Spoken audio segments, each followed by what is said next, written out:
Hello, adventurers, and welcome to the Micflayers podcast, coming to you with its two expert hosts. It's two fairly good hosts. It's two hosts. Okay, we own microphones. I'm your host, Conor O'Brien, and joining me as always is my co-host, Mr. Martin O'Dwyer. How's it going, Connor? That got, do you know what? I'll give you full credit for that, because when you just said expert, I died. But it got progressively better as you just doubled and tripled and quadrupled. Well, it got down progressively worse, but maybe progressively more accurate at the same time. Yeah, it's the whole, like, it went all the way back around. It was so bad that it came back around to being good. Yeah. Yeah. Good, I was originally just going to go with its two expert hosts. I'm like, that's not fun. That's not good. That's also a blatant lie. Let's not open the podcast with a blatant lie. Jesus Christ, no, we are not far from experts. Yeah, no, like literally, we own a couple of microphones. I'm not even using my microphone right now. People can probably tell with the audio quality on the podcast. My microphone has been acting up the past couple of weeks, so I have a new cable coming. It's all very fucking exciting. Made it sound like a Dalek. Oh, it actually did, yeah. Yeah. No, do you know what? It didn't, because Daleks can be understood. Yeah, that's fair. And I certainly could not. It was so scratchy and like digitized and staticky and stuff. It was just unnatural. So yeah, hopefully we'll be back to your regularly scheduled quality audio soon. Mm-hmm. But in the meantime, Martin, exciting week. Yes. For D&D. Following on from the previous One D&D UA that we got and all the feedback that was given, the whiny piss boys who got upset about it, we every time we see on his videos now we start laughing. Oh, I'm not talking about anyone in particular. I'm just. Oh yeah, sorry, yeah. Okay, I want to ask you to tell me this in a while. I'm just saying in general, there was a lot of people on the internet who were. Oh no, wait, no, I do know who we're talking about. Sorry, because I was the one who was annoyed about it. Yeah, you were. Yeah, no, but I do think that that there's a lot of people out there who kind of got very uppity, let their blood pressure get a little bit unnecessarily high for what is a playtest. Yeah, fundamentally misunderstand the meaning of the word playtest. Yeah, exactly. Now though, we're kind of into a proper now, because are we getting in because it was in August, we're now getting at the tail end of September. Was it a month? Was it every month? I think isn't it going to be monthly for the next 18 months? I think so. God, we're going to have our work cut out for us. It's good. It's going to be good content time, sir. Good content time. I hope nobody was was betting too hard on us finishing up those class episodes of the podcast. We only got about 4 in, and then this dropped. But yeah, we have another one out this week. This week is actually or this month I should say, it's very interesting. It has something I was very excited about, something I desperately wanted to see from this playtest. We're looking at what are now called expert classes. These are specifically classes. We have our rogue, our ranger, and our bard. And also kind of in addendum, we also have the artificer as well, although it's not included in this playtest. Basically, going forward, classes are going to be grouped into kind of categories. We have bard, ranger, rogue, and experts. Sorcerer, warlock, wizard are mages. Cleric, druid, and paladin are our priests, and warriors are our barbs, fighters, and monks. Which I think is kind of interesting. And honestly, this is a very simple change. And realistically, any one of us could have done at home, because it's very obvious which are your fighter-y classes and which are your magic-y classes and so on. But I actually think this is going to be a massively helpful thing when it comes to introducing new players and trying to help them decide what they want to play. And you just go, oh, you're experts. They're like people who are very skilled at certain things. They're not always very magical, but they have a lot of abilities to, and they're kind of very skilled in a wide range of things. Our mages are magic users, simple enough. Our warriors are warriors. Our priests are like healers and stuff like that. I do take issue with druid being under priest. You're a nature priest. They are, but I never really I consider druids to be more like, maybe this is more my perspective than anything else. But technically, in Irish mythology, druids were like the priests of their time. Yeah, they're the religious. Not they mythology, are the, but Irish history, leaders, Yeah, spiritual leaders, if you will. Yeah, spiritual leaders would be a much better way of putting it. Yeah. But obviously, I tend to think of druids as being kind of atheistic. And they don't really care too much about the gods. They're more concerned with what's immediately around them in the forests and the land and stuff like that, I think I was actually going to say I think it's to do with the characteristics of how they channel the power of a greater power through them as a conduit. In terms of like cleric, druid, and paladin. You actually beat me to it, because I was gonna say I think these guys should be called like conduits or something like that. Because these guys are all about channeling other people's power, you know. Yeah. This was like, Warlock falls into that as well, but yeah, I'd say see that's where that I think that yeah that would slip up. Yeah. So, no, but like I don't have a problem with a druid being classed as a priest. Uh, no, that's fair. Like you said, terms... I think, like you said, you make a good point. Druids are spiritual, are nature spiritual leaders. Yeah. In that sense, yeah.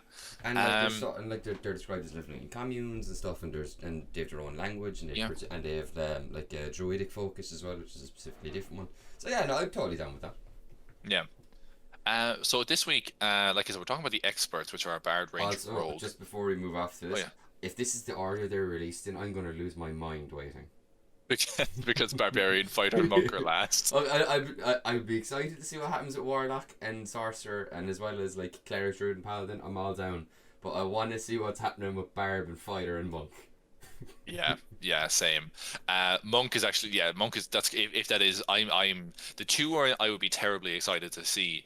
One is Ranger, which we've gotten this week, thankfully, and then Monk is the other one I want to see what they do with, because I like those two classes a lot, and I'm getting the bookend of both of that if this is the expected release order. I honestly wouldn't be shocked, because like, I mean, if we're going alphabetically, we're looking at experts E, mages M, priests P, warriors W. So yeah. No, like actually, I'm actually looking good. I am actually very excited to see how they handle the other classes. I'm just curious because like, no, it's not. You know what? I'm sorry, my brain is running like a step slower today because I was out last night. Yeah, no, I'm just I'm curious in terms of like just the overall balance and changes the way things are going, specifically to do with some of the changes that were made to like rogue and stuff like that, and ranger too. And then we're not going to talk about it today, but also some of the feats that were changed as well. So I'm just interested to see how it all shakes out in terms of like spells versus martial and the kind of mixture of the two when it comes to your Gish classes and all that. I'm constantly, as I'm reading through like the last UA and this UA, I'm constantly trying to interpret what the game designer's intent is or what direction they're trying to take with things. I think I'd be interested because Crawford mentioned in a episode of what's the show that Dragon was it Dragon? No, it wasn't Dragon Talk. Dragon Talk D+. I'm just naming Dungeons and Dragons shows. What's the one he does with your man? Todd Kenrick? Yes. Or is that just general D&D update episodes? I think that might just.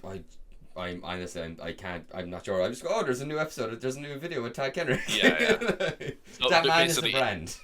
he talked about it with Todd, and he mentioned interestingly that Rogue was in almost all the playtest and almost all the feedback and stuff like that they've done over the past few years. Rogue is one that almost universally ranged in like the 80s and 90% in terms of player satisfaction. Yeah. Way ahead of a lot of other classes just in terms of how people enjoy what works and what doesn't. Very little complaint about what rogues have going for them. Mm-hmm.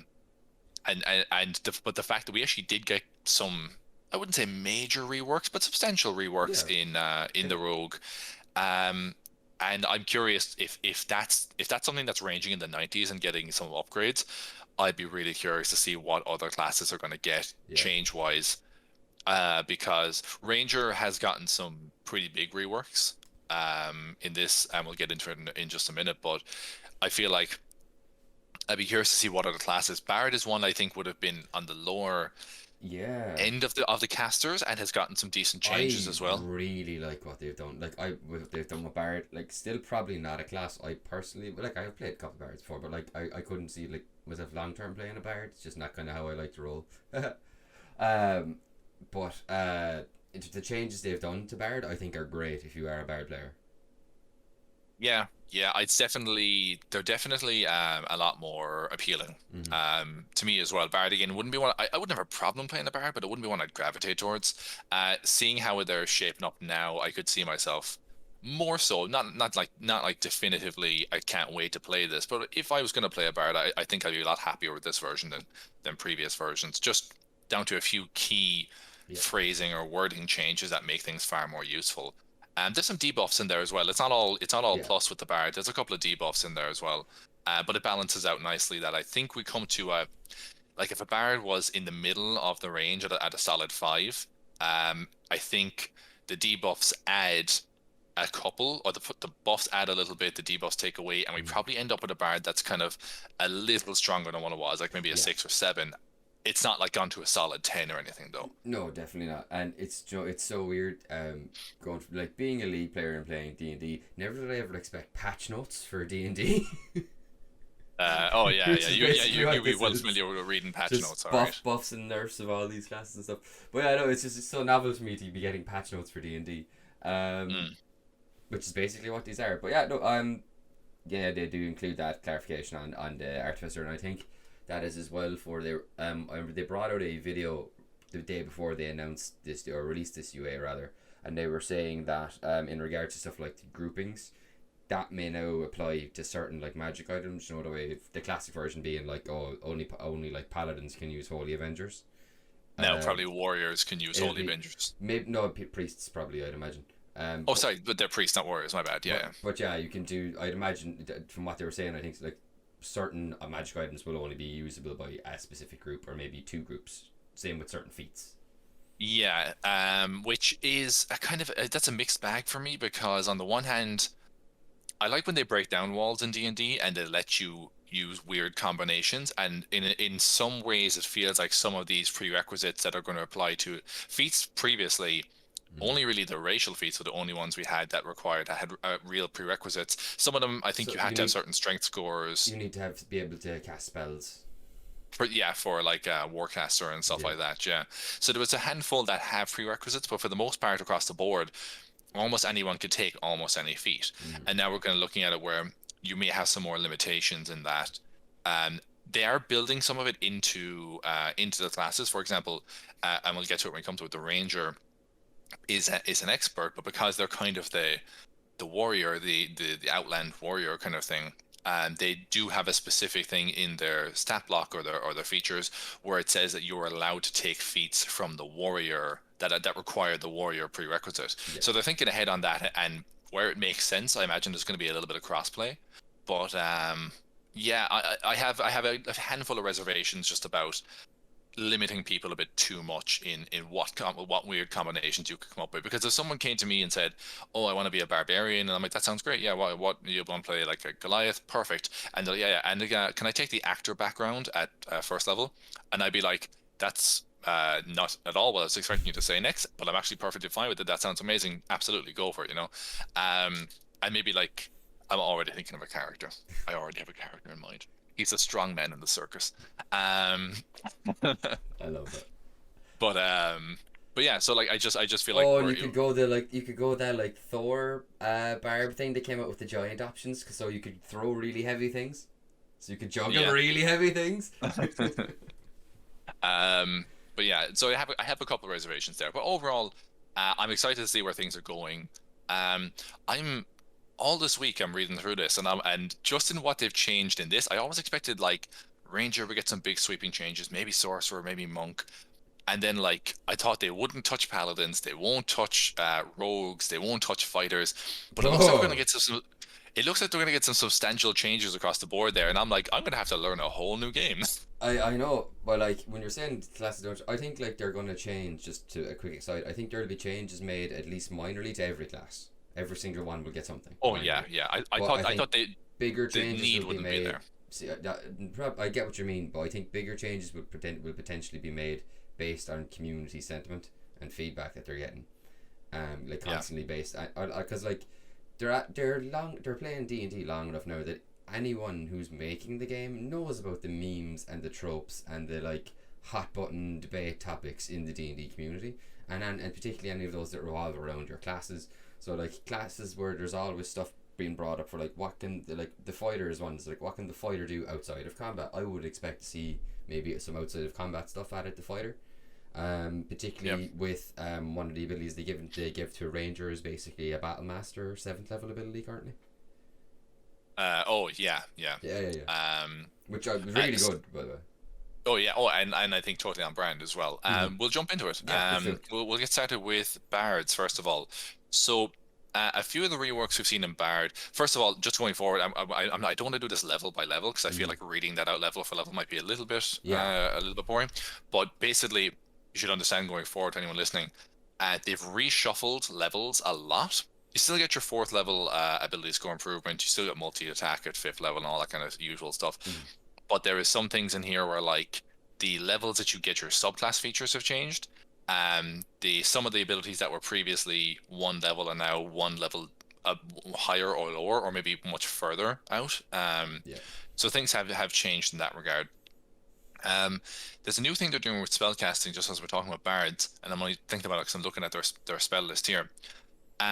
They've changed the way spell slots work, in that now you have as many spell slots as you have spells prepared of that, and also you're kind of limited in how your spells, not limited is a bad word, but you're kind of more given more guidelines on how you should distribute your spells. Technically, if you're like a 9th level caster, right, you can take all 1st level spells if you want. Yeah. You can take every single spell as a 1st level spell. And there's nothing wrong with that inherently. You're probably missing out some higher level abilities, but you can also upcast a lot of your damaging spells or something like that. But Meteor Storm exists, or Meteor Swarm, exactly. rather. What they're doing now is that when you have, we'll say for talk's sake, if you're a 3rd level bard in this case, you have 2 cantrips, you have 4 1st level spells that you prepare, and that's actually one thing. Bards prepare their spells daily now, which is a big, which honestly makes sense to me, but it's also like a big buff, I feel. Definitely. I can picture a bard very clearly in my head as someone who is knowledgeable about stories and lore and probably reads an awful lot. I can picture a bard sitting down at the end of the day reading a story and therefore having something different prepared for the next day as a result. They're planning their set list for the next day. I was just about to say it's the set list. I'm so annoyed. But so at 3rd level bards have their 2 cantrips. They have 4 1st level spells they can prepare and 2 2nd level spells. Subsequently, they have 4 1st level spell slots and 2 2nd level spell slots. And that trend follows the entire way through. A 9th level bard will have 4 1st levels, 3 2nd, 3rd, 4th levels, and then 1 5th level. And then you'd have the exact same number of spell slots for each of those spell types as well. This is a lot more streamlined, I think. It's you could say it's a bit more limiting. I personally don't think it's going to be that bad. I do think it's going to help guide people to evenly distribute their spell lists. So you'll get a good broad range of spells. Yeah. See, because obviously like we're saying previously, there wasn't a whole lot of guidance in terms of like what way you should break up your spell list, particularly like other than like what they kind of naturally appear in. But like I remember like the first time we ran a one shot and I was going to play a spellcaster, and it was the first time I was going to play a full spellcaster, and we were jumping in at like level 9 or level 8 or something like that. To a level where I had at least 3rd level spells, so I had a lot of spells that I could pick, and I was there going, okay, where does it tell me how many 1st levels, how many 2nd, how many and I was trying to work it out, and I just went, no, logically speaking, whatever my highest spell slot is, I probably only have 1 of them, and then I probably have the most 1st level spells, and then I ended up doing it the right way out of pure trial and error, but like I did it. But like I do really like this, and I totally agree. I think the bard's getting the prepared nearly set list, the prepared spell list. It should just be called a set list for bards. I know someone out there will do this, but do you know the way the kind of Battle of the Bands gig set list poster kind of thing? Yeah. I can so see a bard like writing out their spells like a set list. Like, stuck to the back of their loot on a piece of parchment. Like, yeah. No, I mean like a player sitting down writing out like the set list, like. Oh yeah. That would be so cool. It would. But I okay. So even though this is, and I said it a minute ago, I don't like how things are maybe being limited. This is one of the limitations I actually feel is more of a helpful guideline. Because like you said, you don't want to be picking 3. If your highest level spell slot is a 4th level slot, and you only have 1 of them, you don't want to be picking 3 or 4 4th level spells that day. That it gives you options, but at the same time, you're only going to use 1 of them, and then you're limiting yourself in places where you actually have way more spell slots to use elsewhere. You know. Totally. I don't feel like this is that's a step back in any regard. And the big thing for bards, sorry. As I was just going to say, like overall for this whole doc, I think streamlining definitely seems to be the intent moving forward.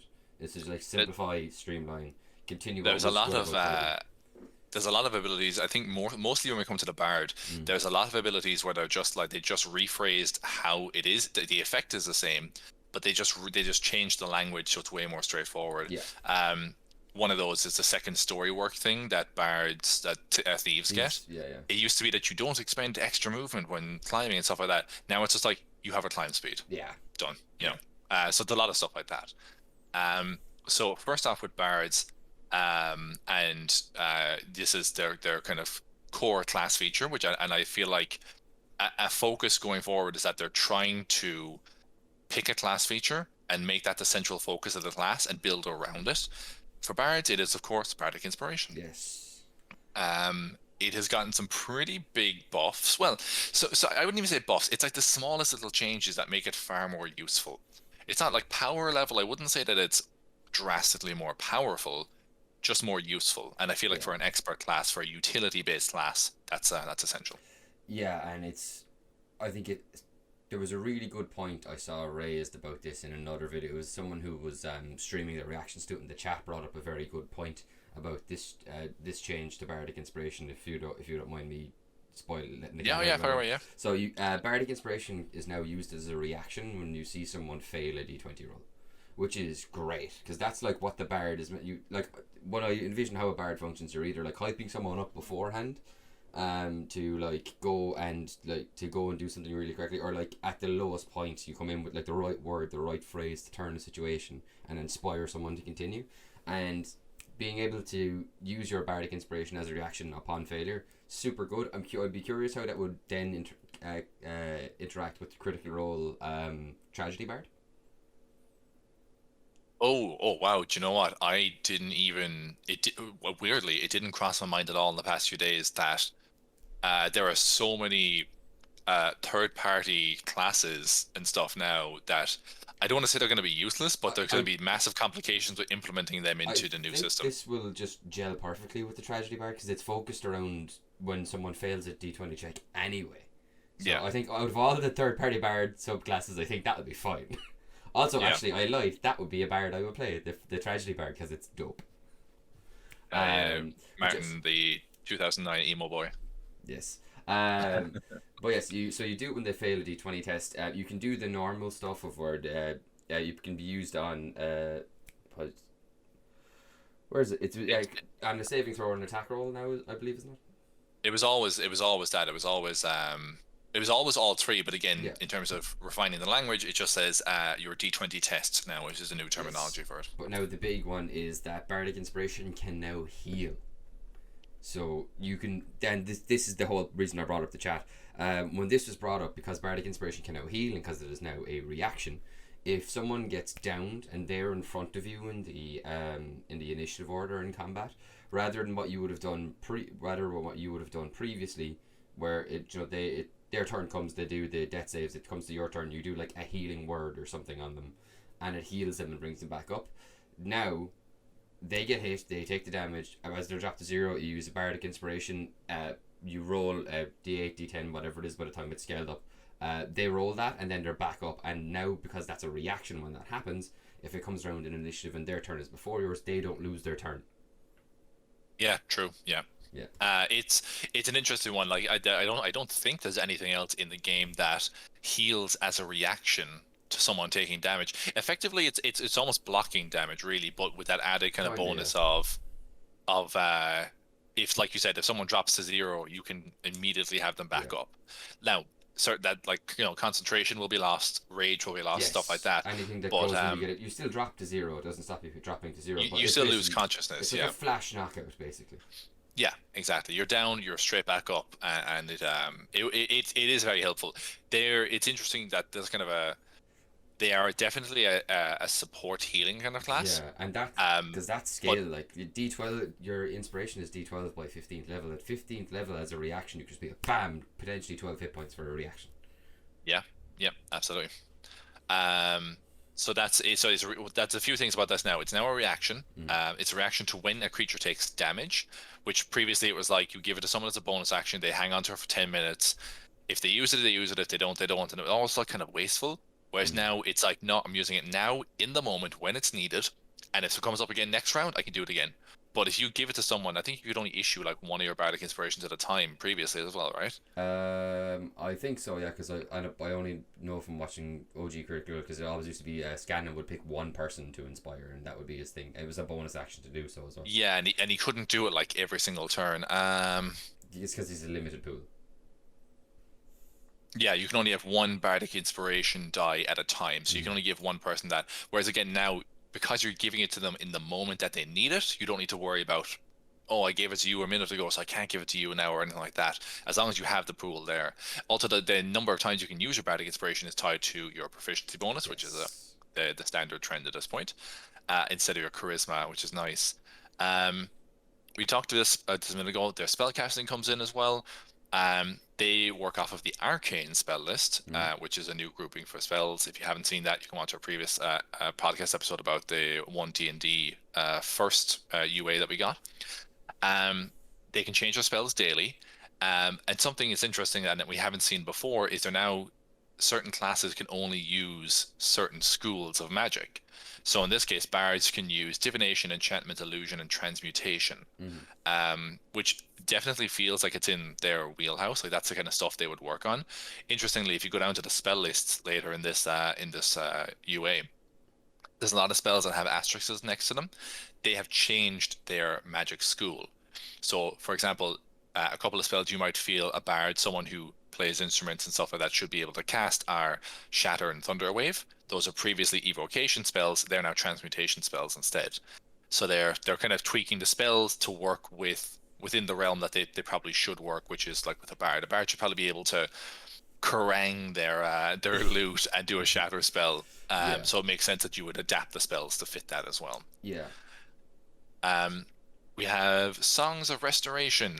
This is basically how they're getting around, because a lot of restoration spells are evocation. Yes. This is basically how they're getting around bards being healers. Is they're giving them just a set list of spells that they gain, kind of like clerics, where you gain every couple levels a new spell.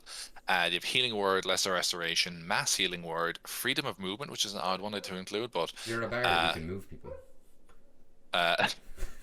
Move them with your songs. That's literally why they're getting that. Like, literally, Jack Black says it. You have the power to move.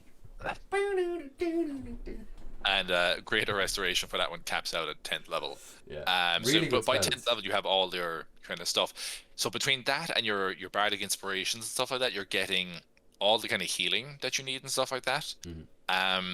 As well as this, you get your Bardic Inspirations back on a long rest. Let me see here now.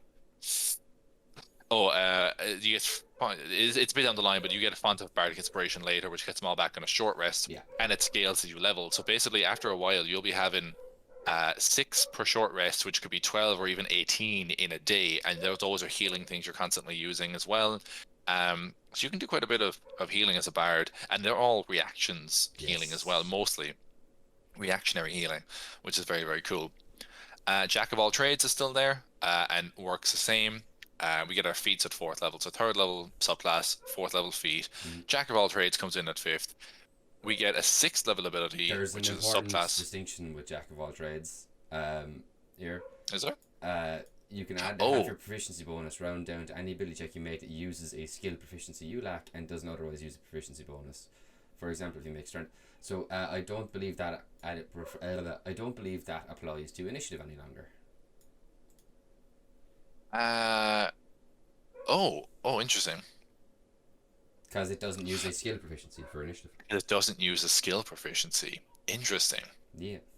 So you can. That's an interesting clarity. I suppose that kind of makes sense. That, again, that'll be one of those things where it does technically work on paper, but I don't feel like that was the intent when they wrote that rule, that you get a proficiency bonus. Yeah, potentially. Yeah. But I could understand if people who are diehard bard players are kind of upset by that, because being able to go early in a fight as a bard is really good, because you can lay out like spells, buffs, inspiration. When you're a support class, if you get to go early in a fight, it really it means you can like much more accurately like set the stage for how you want this to go. I'm not doing it on purpose, I swear. I know. And I didn't that's wear this interesting. on purpose today either, but it just fits.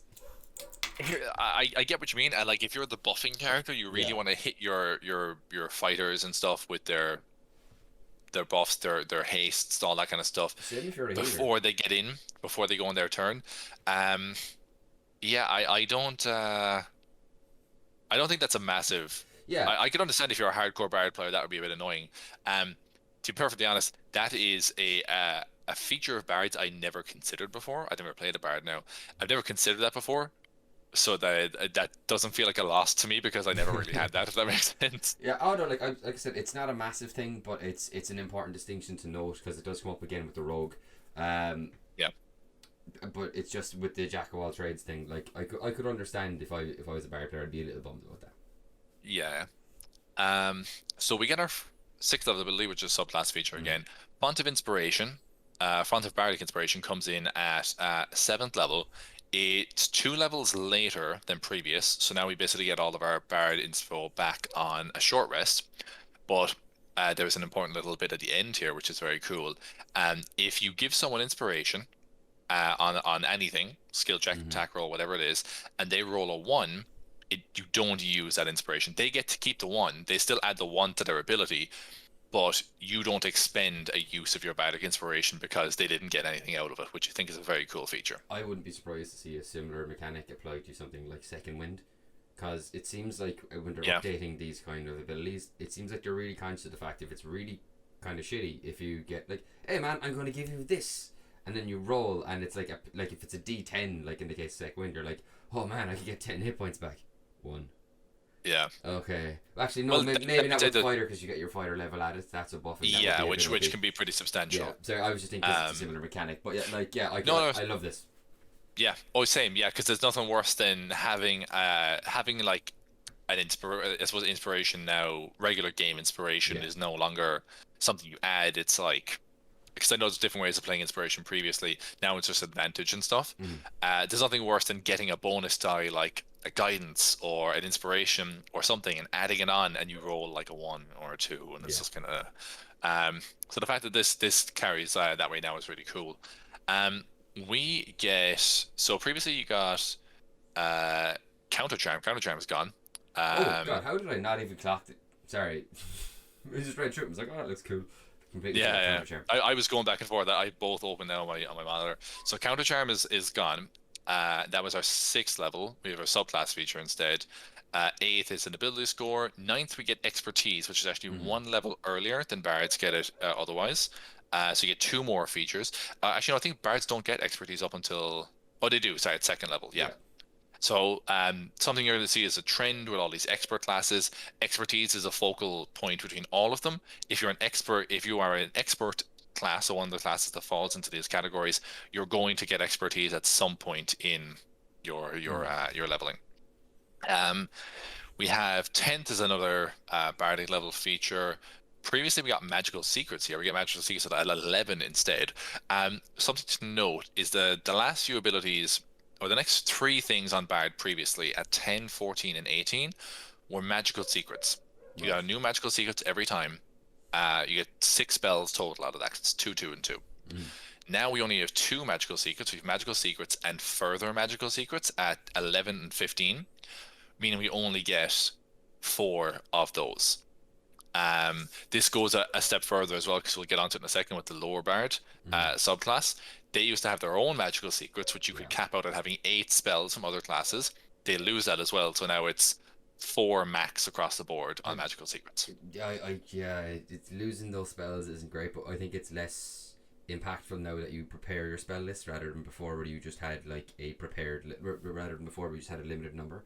But I Yeah. think what's really really cool about this current version of Magical Secrets is the condition of every time you prepare spells, you could basically swap those 2 out. So every single day as well, you could swap those 2 out. Oh, that's actually I didn't actually thought that. Whenever you prepare spells for this class, up to 2 of the spells you prepare can be from the chosen list. Oh, so yeah. So here's the thing actually. So obviously with spell lists being different, we have our arcane, divine, and primal. Mm-hmm. And they say pick one of these lists. Picking one of those now gives you a much broader range to pick from as well. But something between 11 and 15. Originally, they're like pick one of these and pick 2 spells from that spell list. Great. Later on, you have to pick a different spell list, which I don't like.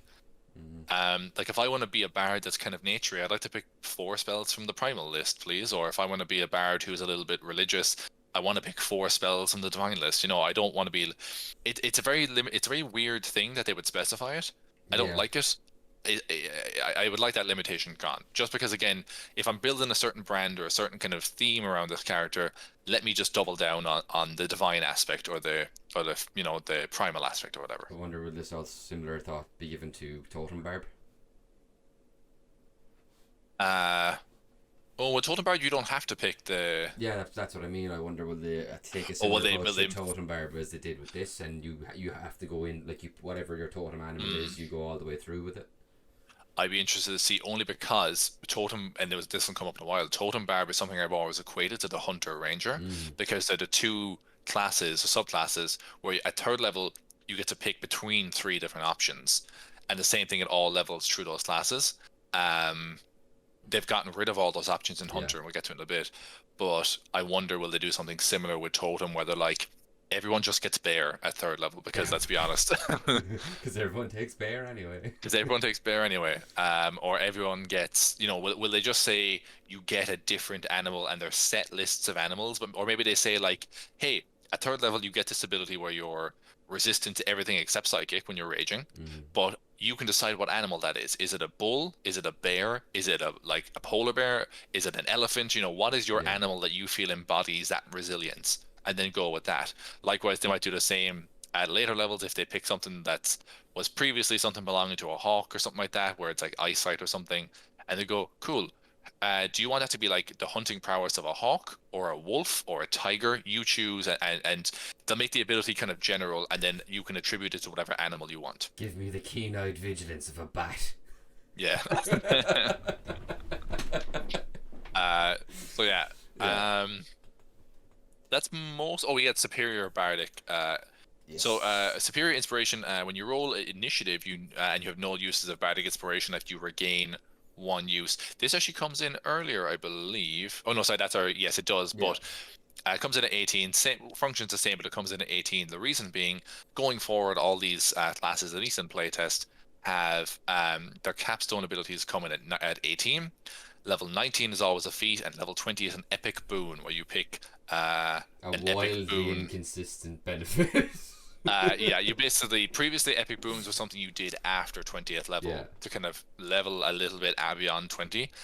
Now epic boons, as they're kind of presenting them here, are going to be like your capstone abilities, and some of them are very, very powerful. Yeah, and some of them are not so powerful. Yeah, there's a mixed bag. One gives you the elven accuracy feat essentially. One gives you 40 health. It's like, isn't it like it used to be 40? Isn't it like 40 plus something now? Sorry, it's like 40 plus something else. It's nuts. We'll quickly jump on to I believe.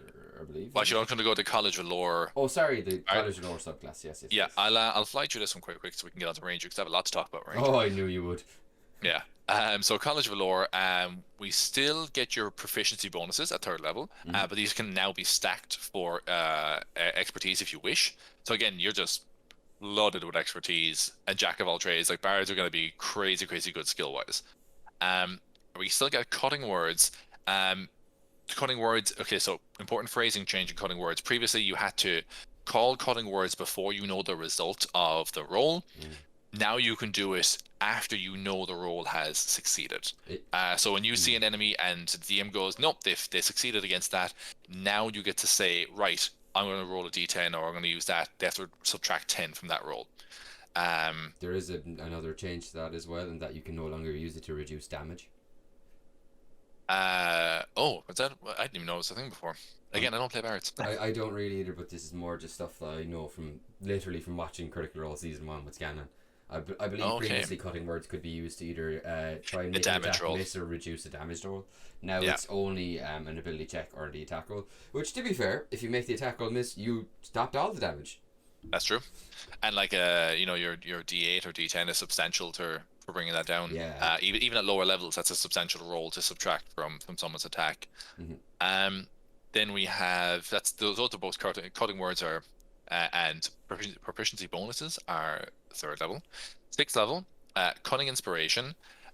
you basically have advantage on the inspiration die rolls. So whenever you give someone inspiration, they get to roll it twice, two d8s, and they take whichever the d8s is higher, which is a very nice touch to kind of guarantee you're going to get something decent off of that. Yeah. We have 10th level is improved cutting words. Basically, oh yes, so whenever you use cutting words against someone, you now take psychic damage, equal to the number rolled on the dice plus your charisma modifier.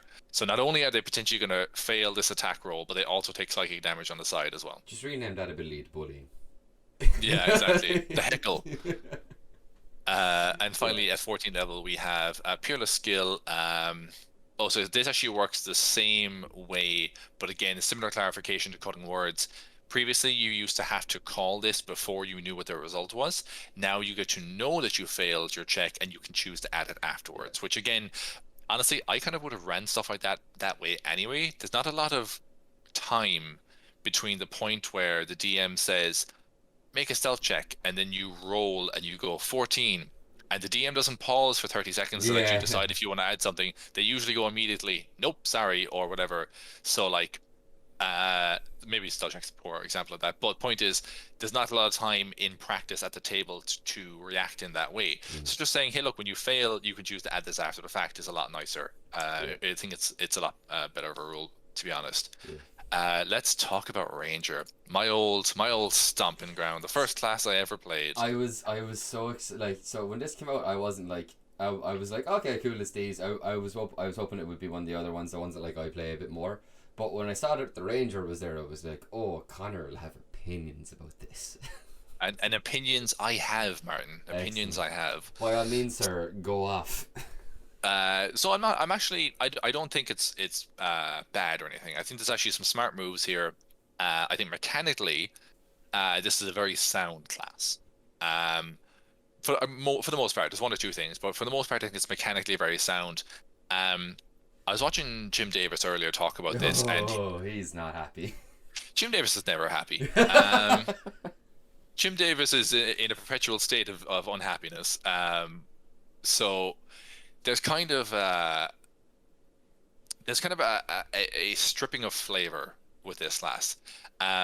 Someone actually in the video that I watched with Jim when he's talking about this, one of the top comments was someone who's like, I think you might be romanticizing some of the features that the Ranger previously got, because if you read through the Ranger as it is in the 2014 Player's Handbook, it's very evocative. It's very flavorful. Pick a monster, and you're the expert in that monster. Yeah. Oh, where do you live in the wild? Deserts? You know everything about deserts. You can navigate them, and you never get lost, and all this kind of stuff. They're very evocative things. In practice, they don't work mechanically within the confines of the game. But when you read that, it's I think a lot of people play a Ranger as like their first class because it sounds cool, because that's a really cool fantasy to play, and the class makes it sound that way.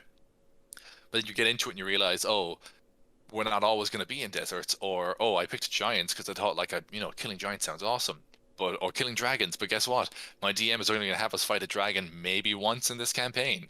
So maybe the dragon's going to be the end boss, and that'll be great when we get there. But I have 10 or 15 other levels to get through till that happens. So they just don't work because they don't come up regularly enough. I feel like we've kind of gone way too far the other way now, where the thing is mechanically sound but not evocative enough to make me want to, I'm not inspired by this, to borrow a bardic term. I'm not inspired by this class currently. I think it could be dressed up a little bit.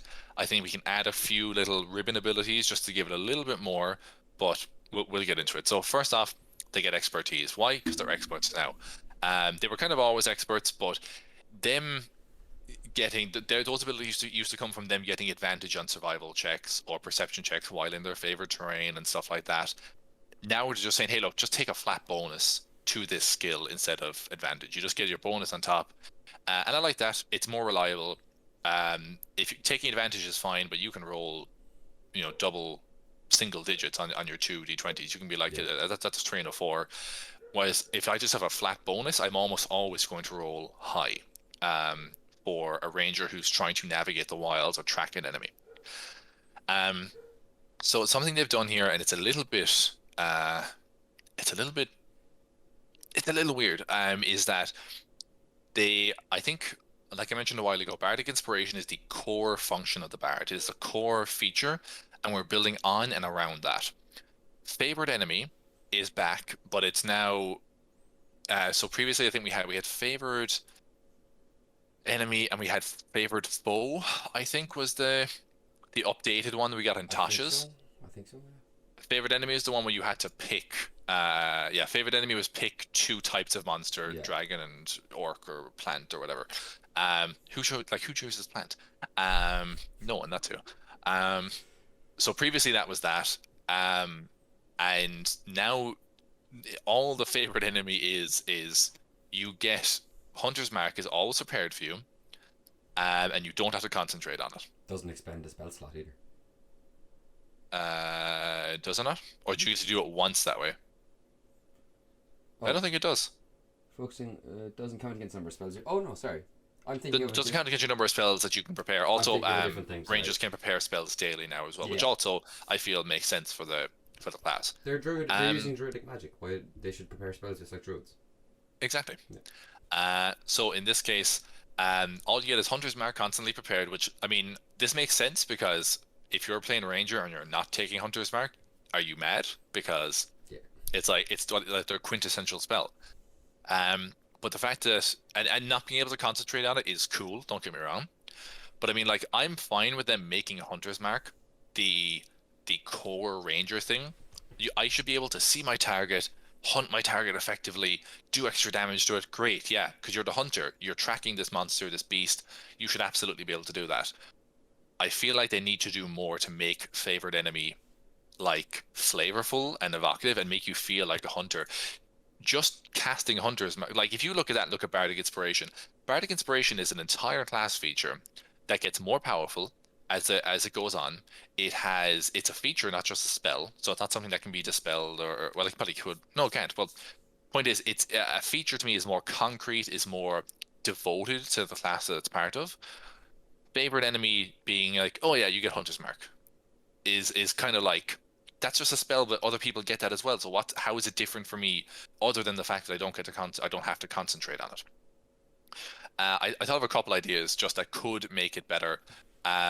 Again, I feel like it needs to get a little bit better and also have a few extra ribbon features that make it good, like, even better for me. So, for example, its damage should become a D8 immediately for you. This is like I came up with these in like 5 minutes, by the way, so like don't read too much in. Its damage should become a D8 right away. So instead of D6s, you're now rolling D8s on all your Hunter's Mark stuff, always. That's a little damage buff. It's not a lot, but at third level or even at first level, that's not going to be a huge thing. But it's nice to have that little damage bonus. At some point later on, it should be 2d8. I don't know when, but I think it should be substantially improving itself. You could also do like a d8, d10, d12 thing where it caps out at a d12 some point later on.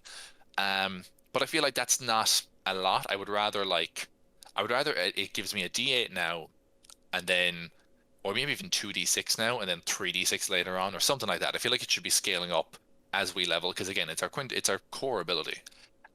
It should last for a longer duration. It's asking for an hour currently. I think it should be like 8 hours. It should be like an adventuring day. As long as I'm tracking this thing for the day, I should be able to, track this creature. And then if I go to sleep, of course, the creature might move or might, rain comes in the night and washes away the footprints or something, and I lose track as a result. That's fine. Another idea I had is we've lost Primeval Awareness, which is one of the kind of cooler, more mystical abilities Rangers got. I think you could roll Primeval Awareness into this ability, where when you have Hunter's Mark on a creature, no concentration, lasts for 8 hours, you do additional damage, and also, like, I know where it is. Because as long as I have it marked, I know the direction it's in, or if it's within a mile of me or something like that, I know its direction and its distance, Because when you think of like a ranger as like a hunter, how many times in a hunting movie or something like that have you seen someone like rush through like an area and they see some like a twig is broken, or they see some blood on a leaf and they go, still warm, they were through here recently. You should be able to know stuff like this as a hunter. That's like evocative to me. Yeah.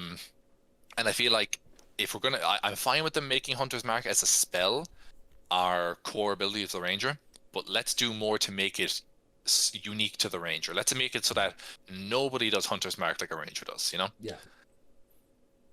Sorry, I went on a bit of a spiel there. No, it was so hard not to mention Viggo Mortensen's toe through that entire speech. Their pace is quickened. He didn't hear them, by the way. The Rock told them. That Rock whispered in his ear and said, "By the way, Viggo, they're speeding up there." Yeah, Dwayne is nice like that. Yeah, always giving advice. So that's that. That's my favorite enemy. I think this is good. I think it needs to be better, and something as well. Again, when I talked about Jim Davis, potentially romanticizing what the Ranger is in the 2014 book. Let's just put it out there. It's news to nobody. The Ranger in the 2014 handbook is bad. It is a bad class, right? There was a lot of core features. The subclasses can be good, but there's a lot of core features in that class that are just bad. They don't function well, or they don't function often enough. They don't give you a lot of agency. They're weak. They're flavorful like nothing else. They're flavorful like a chili in your mouth. That's how flavorful they are. And then they do nothing, right? It's like it's all flavor, no sustenance. You're not getting any actual nutrition out of it, but it's very flavorful. I think this is sustenance, but it's like porridge. It's like it's gruel. It's like mechanically a lot of stuff. And again, poor example with the favorite enemy starting off first. I do think it needs to be more, but I feel like we can do more to make it more flavorful. Let's roll Primeval Awareness into that, so I'm always aware of where my quarry is. Bit more damage to make it last longer, all that kind of good jazz. And again, let's make it scale like it does with bards. You know, let's have it scale up as it goes. It does scale. Later on, as a capstone ability, we get a D10 instead of a D6, but that's not a lot. Like I wanted to last longer. I wanted to give me, I wanted to be able to give me like an awareness of my surroundings or something. I should be able to know. Like, okay, just an example. Okay, just talking about Viggo Mortensen, like their pace is quickened and all that. Yeah. I want this ability to let my ranger know if the enemy knows I'm hunting it. I want to know if I've alerted my quarry, or if I'm still safe. That would be how cool would that be? If like you're sitting around, you're in the shadows, you're watching like a monster walk into its cave, or you're hunting a person maybe like in the forest. And you see them in the distance, and they stop for a second, and they don't look at you, but then they keep going, and the DM just turns to you and goes, "He knows you're there." How cool is that? Like, that's a really cool moment. I think that, yeah, I'm going to put that down on my notes here as well. getting your feedback ready for that sort of. I'm getting my feedback ready. You should know when your quarry knows. I can't type this on the keyboard. I'm gonna have to refine the language of this. God, my work keyboard and my home keyboard are so drastically different, and I tried to get ones that were similar, while also like my work keyboard is a Mac keyboard, so it's really, really shallow, and that's fine. I can type super fast on that. And my home one, I purposely got a shallow one, but it's a Windows one, and it's still a little thicker, and my fingers keep getting caught on the keys and stuff. And I don't type on this often enough. You need a dialing wand, is what you need. We'll move on. Yes. So that's my thoughts on that. Spellcasting, they can prepare spells daily. They do get cantrips now. Yes. Similarly to the bard, they're told they can use the primal spell list, but they're not allowed to choose evocation spells, because they don't want you being a blaster. They don't want you casting big elemental effects, and I get that. Yeah. And honestly, that's perfectly fine to me. I think that's grand. I like that we get cantrips now, because rangers, I played a ranger for like a year and a half. Playing a ranger, you're so precious with your spell slots the whole time, because you don't have a lot of them as a half caster. So it felt nice to be able to will feel nice to have some cantrips. You can do as small little things here and there. Fighting style is there as usual. Fighting styles are feats now, or feats are fighting styles. One or the other. So you just get them as a feat instead, meaning that anyone can take that fighting style as long as you have like the warrior requirement or something like that. Yeah. Also, they've dropped the duelist fighting style from ranger. Previously, you had that. So the one that lets you have a shield and then a D8 sword, Yeah. but also have a +2 on the damage, that's gone now. Which I don't know why. I don't know. Maybe they seem to be going for a very specific idea of what a ranger is, which is like you're either using bows or you're dual wielding weapons, you know? So I don't know. We get roving. We get an extra attack, subclass feature at 6th. 7th level is roving. This is one of the optional features from Tasha's they brought across. Previously, this would give you a 5-foot speed boost. It's now a 10-foot speed boost, and you get your climbing speed and swimming speed as normal. Love that. This is one of my favorite things about Tasha's, by the way. Yeah. I think Tasha's fixes a ranger in a lot of ways. I like when Tasha's came out, I was like, I might actually play a ranger again because I want to. I love rangers. Yeah. I think they're great. In theory, just not in practice. And now when Tasha's out, I'm like, I would play a ranger again. Rangers are good now. They're viable. Okay, we get 9th level. We get our expertise. Which is that our second level? Is that our second bunch of expertise? It is. I believe So again, we have 4 expertise. We get tireless, which is a little bit different than it was previously. So I actually like this. I like this a lot, and I'm a little bit biased because it happens to fit in very nicely with a homebrew rule of mine that I like how it works. So previously, there's a feature where if you are exhausted and you take a short rest, you can reduce the level of exhaustion. That's still there. That's very cool. You can. Oh yeah. So the new way it works. Previously, you used to have this thing where you can just gain back some HP. I think it was as an action, if I'm not mistaken. It's a fairly significant amount of HP, isn't it? Because Gav used to do that with Aerith a lot. It's a D8 plus wisdom, so it's essentially a cure wounds. You do it as an action a number of times equal to your proficiency, which is that's decent. Like, Oh no, I'm taking over one of his Blood Hunter potions. That was really. That was the one that lets him heal up to half. As long as that it's was below half. sick. Yeah. So that was it previously. You basically get a number of cure wounds as essentially equal to your proficiency, which was solid. Gives you a nice bit of health that you heal up on the fly. It makes sense because when you're traveling over land, you don't always have time to stop and rest up. You can just kind of keep going. I like that. This time it does this thing where it says, whenever you finish a short rest or a long rest, you give yourself a number of temporary hit points equal to D8 plus your proficiency bonus.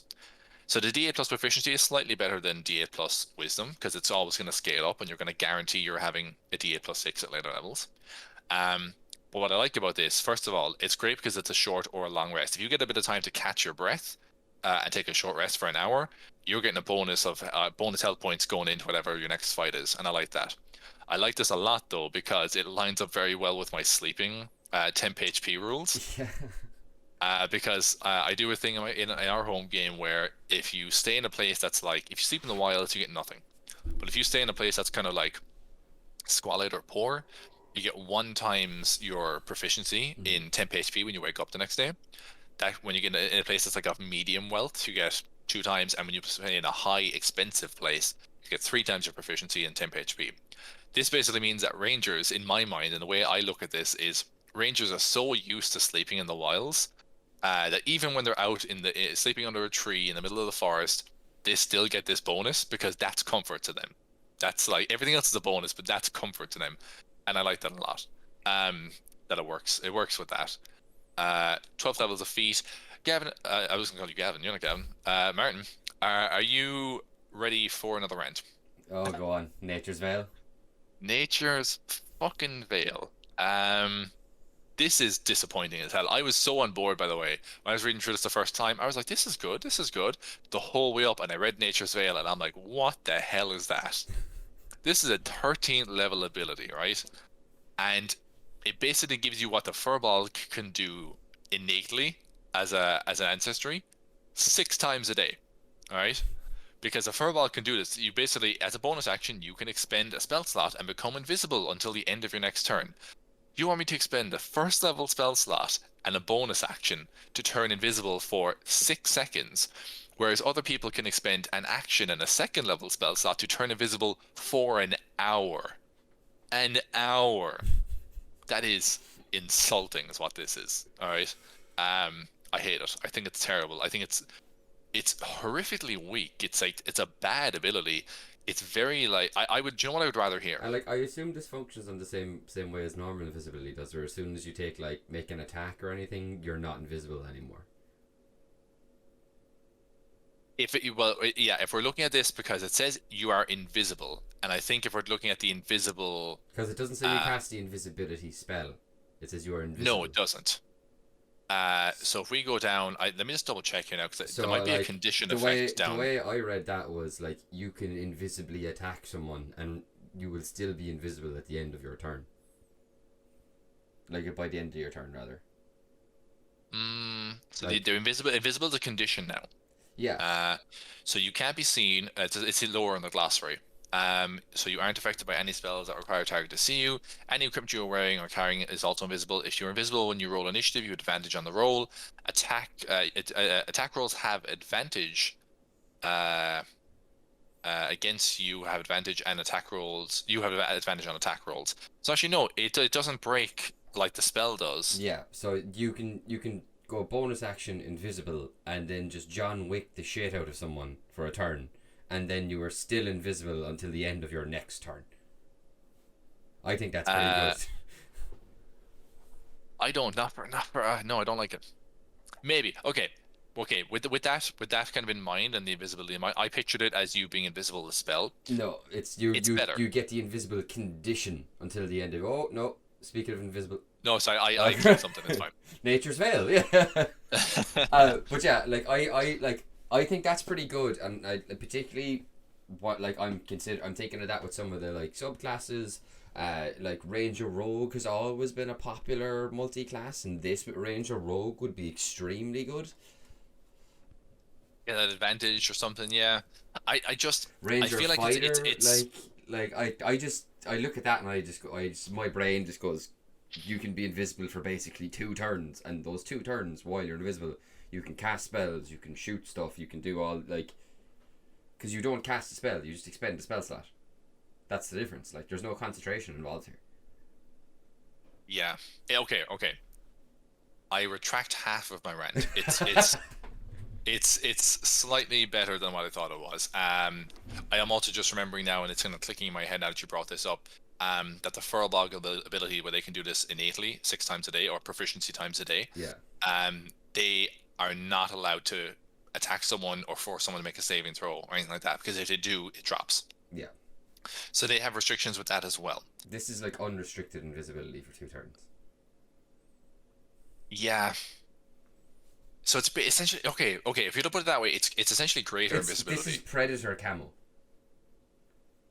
Oh, fuck it. You're selling me on it. It's what it is, man. It's Predator camo. I was not a fan of this, and you said it's Predator camo, and I'm like, oh, you asshole! That's so cool. That's what it is. Like, that's what it is. It's you know. Oh.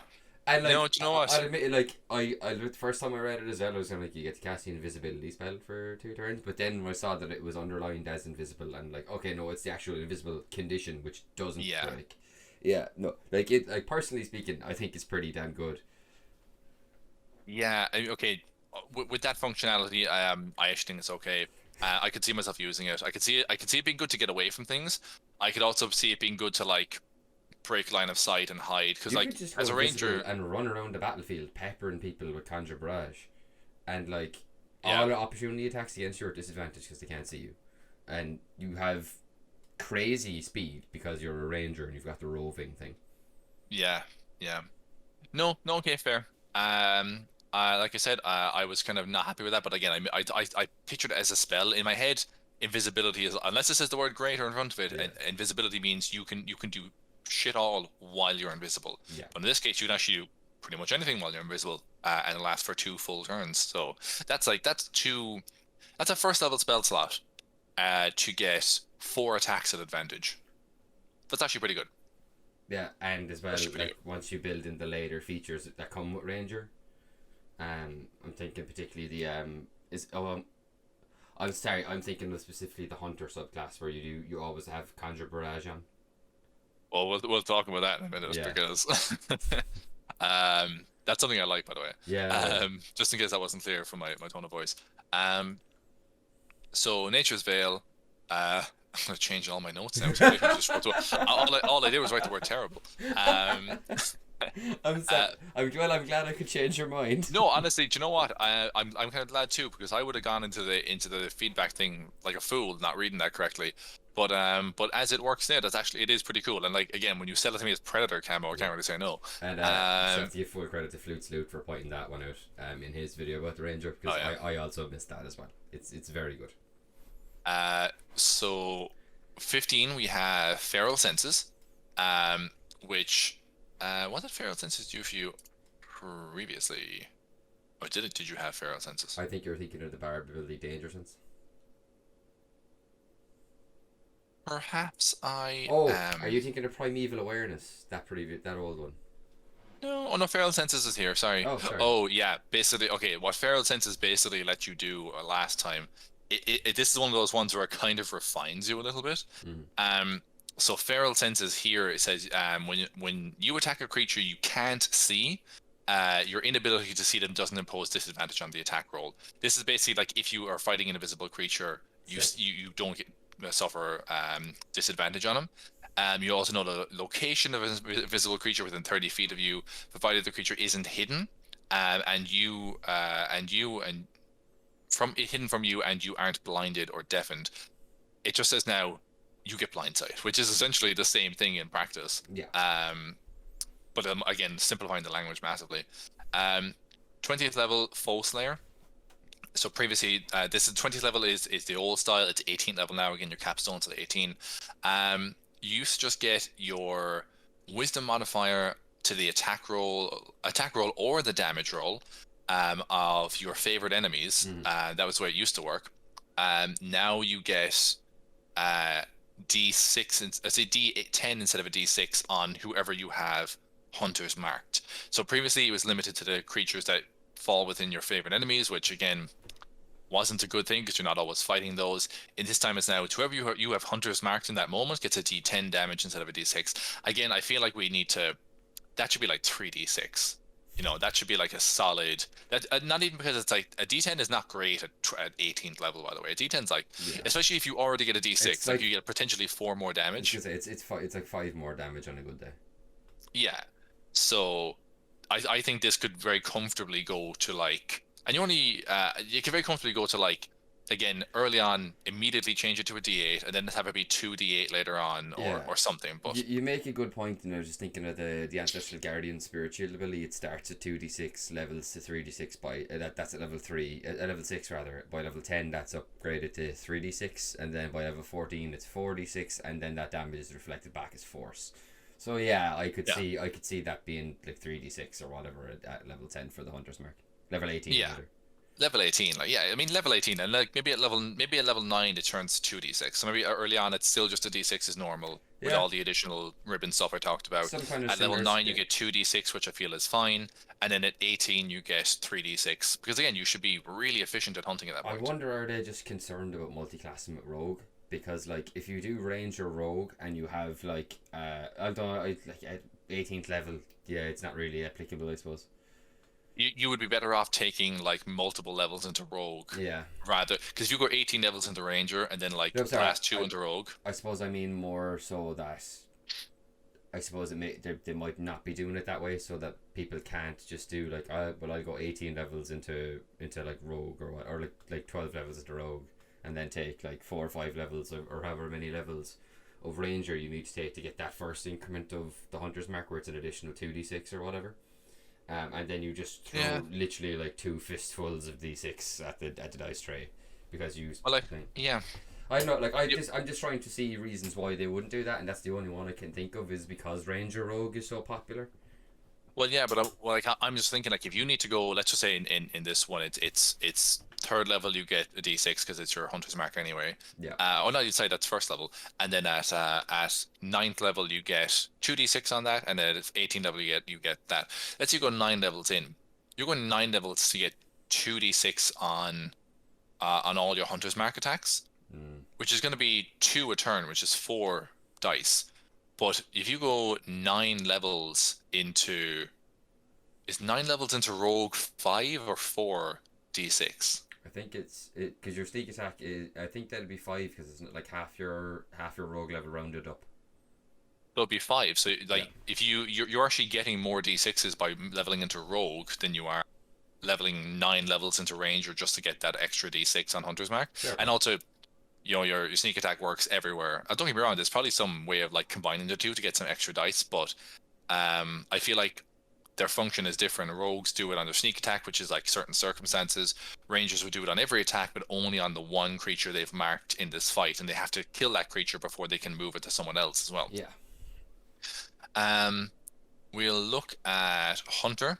Hunter's been pared down a lot, and not necessarily in a bad way. I actually really like the Hunter subclass. Yeah, it's straightforward. It's very straightforward, and it does kind of like what I expect a hunter to do.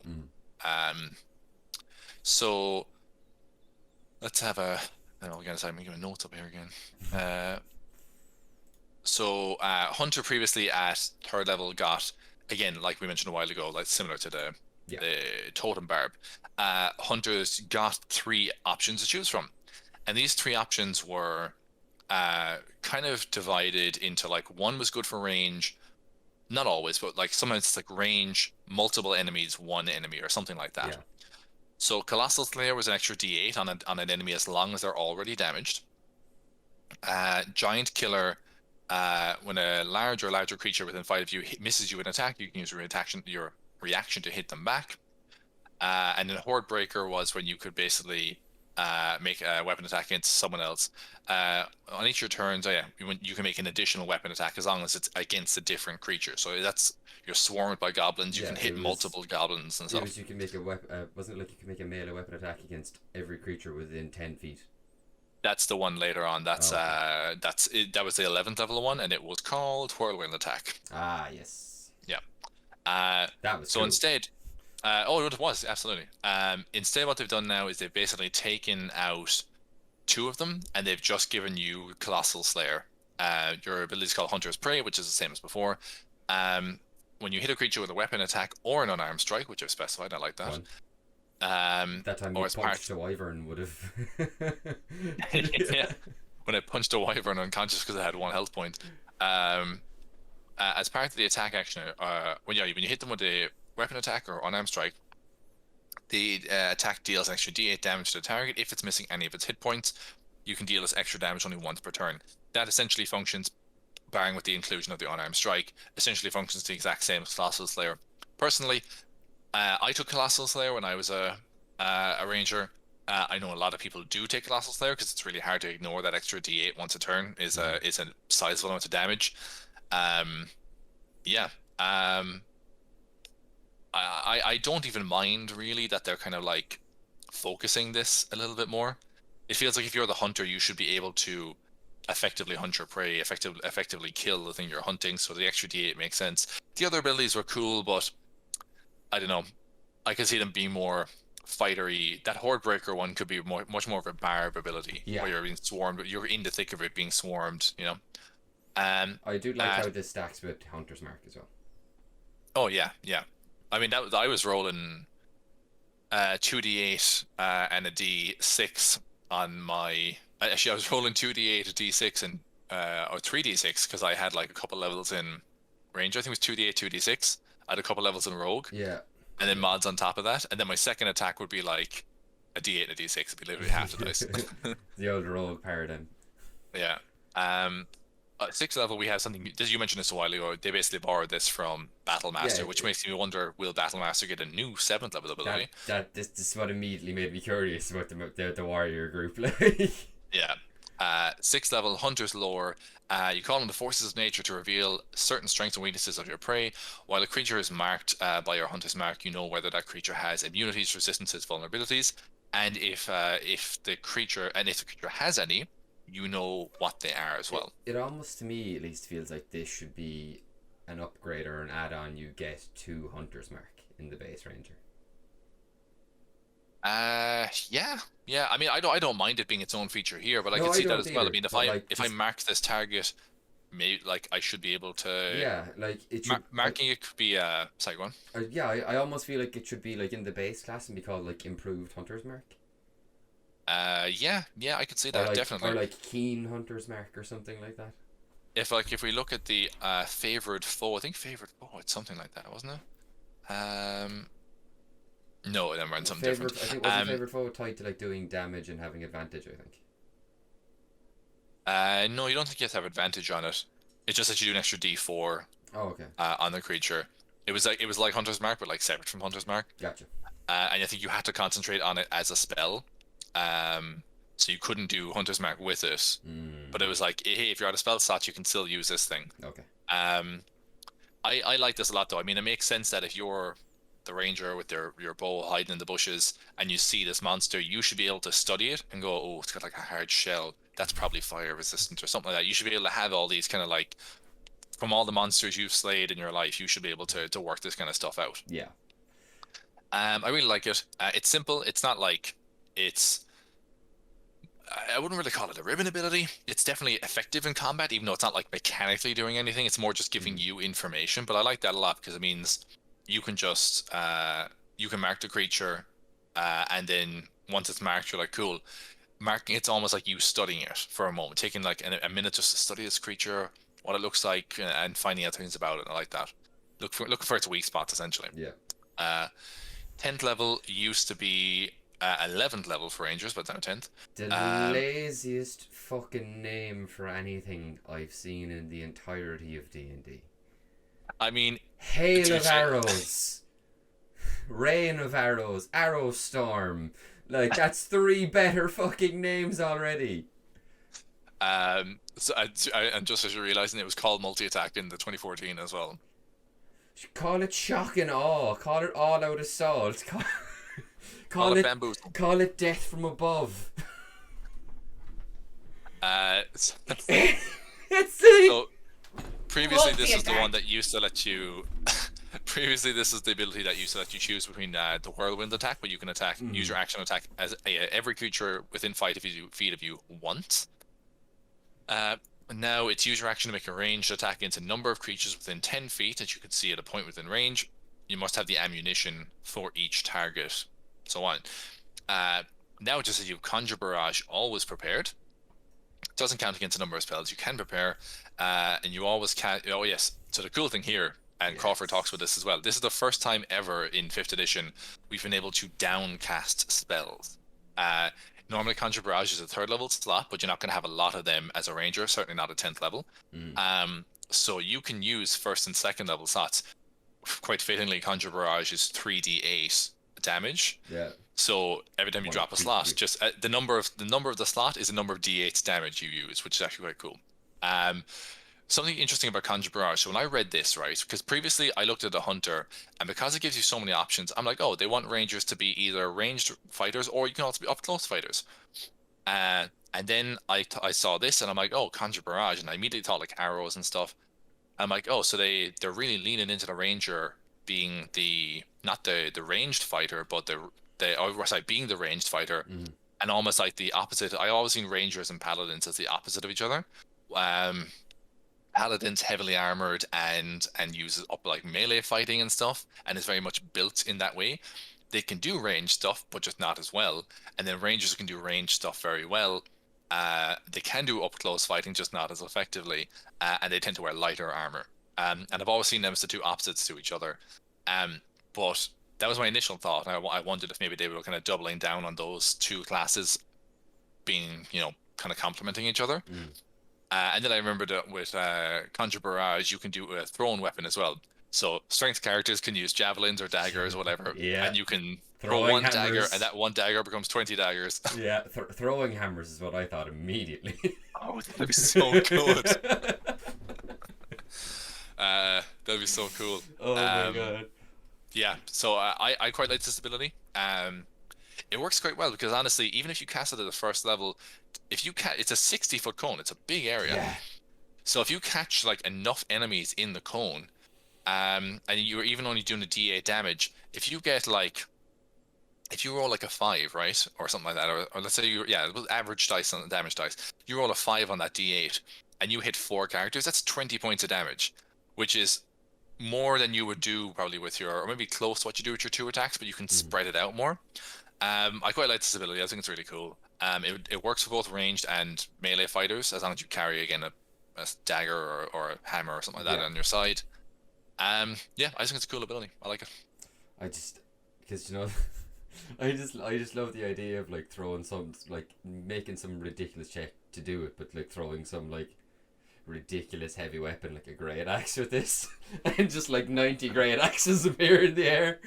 Like it would Make never. a custom magic item where You couldn't the do it. greatsword has a thrown option. Oh god, man, that would be sick. You could do the thing from Love and Thunder, where he throws the hammer, or she throws the hammer, and it Oh, splits that into all was those pieces. that was so cool. That was It's so like cool. like a shotgun. Yeah, the shotgun Mjolnir was so awesome. Oh, sorry. Caught up on how fun that ability is. Name is terrible though. Do better, wizards. Yeah, in multi-attack, I guess they probably will, realistically. They're probably just calling it this so you could see the symmetry of what it used to be versus what it is now. Rain of blows.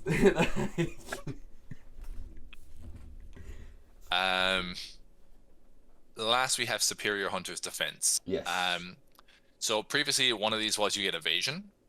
The other one was when a hostile creature makes a melee attack against you, you can use your action to force the creature to repeat the same attack against another creature other than itself. Of your choice. That was kind of the idea of someone swinging a sword at you and you deflect it into their ally, which is next to them. Yeah. Cool idea. And then Uncanny Dodge. This one now has incorporated Uncanny Dodge and the redirection one into kind of the same ability, which I like. When you're hit by an attack roll, you can use your reaction to half the attack's damage against you, and you can redirect the other half of the damage to one creature other than the attacker that you can see within 5 feet. So, one, you're halving the damage, so it's essentially Uncanny Dodge. And then what you're doing with the second half of that damage, you don't even need to have the other guy make the attack roll again like they used to have to do. Instead, you just go, this guy's within 5 feet of me, he'll take that other damage now. Yeah. Which is a very cool ability. It's a parry, basically, which I really love. Yeah, yeah. I also like that it doesn't say you have to have a weapon in your hand or something like that, because again, if you're carrying a bow or whatever, Yeah. maybe you're gonna go all green arrow on it, but like realistically, that man should not have been using his bow as a blunt weapon as much as he did, because that's not good for the bow. Jesus Christ. Even when he got his better like mechanical one, still don't be doing that. It ruins the bow. Yeah, no, don't do that. Don't do that with your bow. We are okay. We're on rogue. Yes. We're coming up on time as well, though. I thought we'd have more time, but we're on 122 at the moment. We can probably cover really the highlights in rogue. This is if we want to just be really quick about it. Yeah, we can also do if we want to go over at the start of the next episode, we can as well. But let's just go. Let's just go. Do you want to do a bit of the rogue? Because I feel like you had a couple of things to mention a while ago. Yeah. So, again, from giving credit to Flute Salute here for this one. I watched his video on the rogue because he was very outspoken about the rogue changes, and the title of his video was "Look How They Massacred My Boy," because he's not happy. Basically, essentially, they nerfed sneak attack 3 different ways. And the gist of his point about this is to do with one, basically, so they specify that sneak attack happens once on each of your turns. Previously, with sneak attacks, they could happen on opportunity attacks, which were not, as long as it wasn't your turn, you could get sneak attack. So if you got an opportunity attack off, you get sneak attack on it. Stuff like the Commander Strike that the Battlemaster Fighter can do, could get sneak attack. The Order Cleric could also give you an extra reaction to do sneak attack. Stuff like that. Like Jesus, if you were the Cobalt, if you were the Cobalt Soul Monk. Yeah, Cobalt Soul. Monk, you could do 3 sneak attacks in a round. Yeah. But yeah, that was one. The other big change is that they specified that for sneak attack, previously where it's if there is a creature within 5 feet of the creature you're attacking that is providing that provides a threat to that creature, that's when you have sneak attack. Now they clarified that down to specifically it has to be one of your allies. So the point that's being brought up in most videos I've seen about this is to do with, like, say you're in a 3-party battle where it's like there's you guys there. Let's say there's you guys, there's a group of bad guys, and you're about to fight them, and then like a dragon breaks through the back wall, and it's like, oh no, it's a 3-way battle, and you're like fighting. unless, and like I think most DMs would hand wave it and just consider them an ally temporarily for the fight anyway. But let's say like if you're using like the critical role rival party system, or you're not necessarily allies but you're not necessarily enemies either. Rules is written if like say like the rival party's fighter is up on the dragon and you're like a ranged rogue and you go to like, throw a dagger or shoot an arrow, and he's up on there, because that guy isn't your ally specifically, or if it's like just a neutral third party attacking a neutral third party, you don't get sneak attack on that. Rules is written, which I can understand where that's coming from, but I don't think I think that's more of an edge case than your yeah. I don't see that coming up as often as the other reasoning. Yeah. Was there a third one as well? I know there was. Just have to have a quick look at it there. Advantage attack roll is for your allies. I think the main complaints were to do with that change where you couldn't get sneak attack if it was something wasn't specifically your ally that was threatening it nearby, and then the nerf where your damage nerf where you're not getting the sneak attack on opportunity attacks or attacks that happen that aren't on your turn. But like at the same time, short swords have now also been declassified from martial weapons to simple weapons, so you can dual wield them as a rogue, and because of the change to light weapons, if you are using a light weapon, you can automatically do the bonus action attack without having the 2-weapon fighting style or whatever it was that you needed previously to dual wield. You just need to have 2 light weapons. You got the modifier on the bonus action attack roll damage. If you had the fighting style, which rogues never got in within their own class anyway. I don't. Okay. Like you said, there is very much an edge case when it comes to the what is your ally and what isn't. That can get very grey depending on the narrative that you're kind of running at the time. I feel like that specification, if I'm going to give feedback, I'd probably ask for them to remove that specification personally. I'm like, just as long as they are engaged with an enemy, it's more so that they are fighting someone else. Because I can see moments or times when if these guys are fighting, we want to let them fight each other for a bit, and then we rush in and we clean up the rest or whatever. Nothing wrong with that. And then as for the other one, like, okay, I get it. I get that is a pretty substantial power drop if you consider, like, I was potentially getting maybe 2 sneak attacks in a round, and now I'm only definitively getting 1. I feel like that was always the intent, though. I always felt like that was a rules as written, not rules as intended situation. Because I never felt like the rules were written to include that. Rather, the language supported it, if that makes sense. So, I get it, especially if you're a rogue fanboy. And I mean, look, there's plenty of reason to be a rogue fanboy. They're a great class. Like I said, Crawford said they frequently poll in the 90s in terms of satisfaction. Like, yeah, you're gonna be doing that after this. Yeah, I mean, but again, honestly, how? Maybe there's some tables that are using there's definitely some hacks out there for it. Maybe there's some tables that are multitasking or doing commander strike, and that's their kind of maneuver they do. You could get an awful lot of damage out of a rogue if you wanted to maximize your potential sneak attack damage to the rogue. You could take start with assassin rogue in the party. Your healer is an order cleric they did a healing word the rogue, you get another reaction. Then your tank is a battle master fighter, so that you can do the commander strike with the rogue. And then I'm trying to think of another thing that lets people take abilities reactionary or at the time when you do it and stuff like that. But yeah, there's ways and means you can do about that. Sentinel would be another good one would have been another good pick for rogue there, so that people can't disengage from you.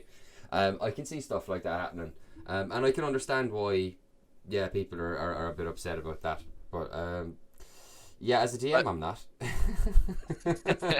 as someone who ran a 3-year campaign, which the latter 14 levels of had 2 rogues that were frequently getting like dozens of d6s worth of damage in a combat.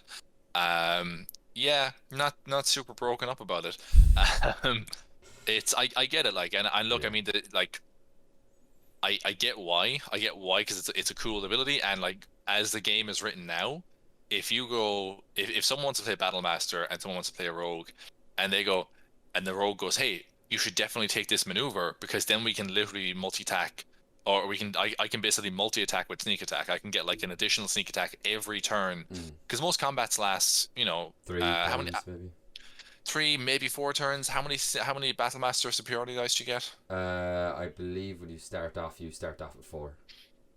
So that means like for at least 4 rounds, they can choose to do this and give you you get 8 sneak attacks over 4 rounds, which is substantial. Yeah. And like if you want to go even further and make it the one time in the entire universe that goddamn martial initiate feat is actually useful, doesn't matter that you're only rolling a d4 because you can still use it as an excuse to get an additional commander strike. Yeah. It's cool. It's a cool combo. But look, like I said, I feel like if you were doing that previously and that was like your thing, that was like your combo move you did as a party. Yeah. Great, good on you for like figuring out a hack like that and using it, because rules is written, you can totally do that. But I just don't feel like that was the intended design, and therefore I do not feel like this is a loss necessarily. Okay. What you have right there is an exploit that you are taking advantage of, and I'm okay seeing that because again I don't feel like when they were writing the game 8 years ago or whatever that they sat down and goes, let's make it so that they can get this crazy amount of d6s multiple times in a round. DMs will love that because that definitely didn't happen ever. Yeah. So I feel like, look, you're taking advantage of an exploit. Great, but at a certain point the developers are going to patch that and then you no longer get to do that. As soon as, like, there was something about I'm forgetting it. It was like an Elden Ring one that was like a really big hack early in the game when it first came out, and everyone used it to get more resources or to level really fast or something like that. Oh no, oh god, this is gonna get our video restricted. There's a dungeon in Bloodborne that you can go to, and you can summon these dungeons in the main like kind of player hub save area, and Okay. you can yeah. Wait, okay. Before you say anything, like, is this a thing that like videos have been taken down for like No, explaining it's this not. exploit? It's not. It's just called the cum dungeon. Oh. Because if the dungeon, the code you need to type in to get access to this one dungeon is comfort. So everyone calls it the cum dungeon, and basically you TP in there, and something way in the distance dies, and you get like 80,000 blood echoes. And I think there was a similar exploit in Elden Ring when it first came out, though I did not use it, so I'm not sure. Yeah, I just remember someone saying that there was some sort of hack in the game that you could like take advantage of. Again, if it's there when the game is presented to you and you find this, and like, let's be honest, D&D is a very broad game with a lot of different combinations. You're going to find these kind of exploits. Yeah. When that happens, by all means take advantage of them, but I feel like I don't feel like that is a way that I don't feel like you're necessarily justified in being upset that that's been taken out, because it was never meant to be there to begin with. The fact that it was a bonus. You've had a bonus this entire time, and now you have the thing as intended, Yeah. That's like someone giving you wrong change and going and being like, oh, I was only meant to get £5 back on my change and I got 10 back. Unreal.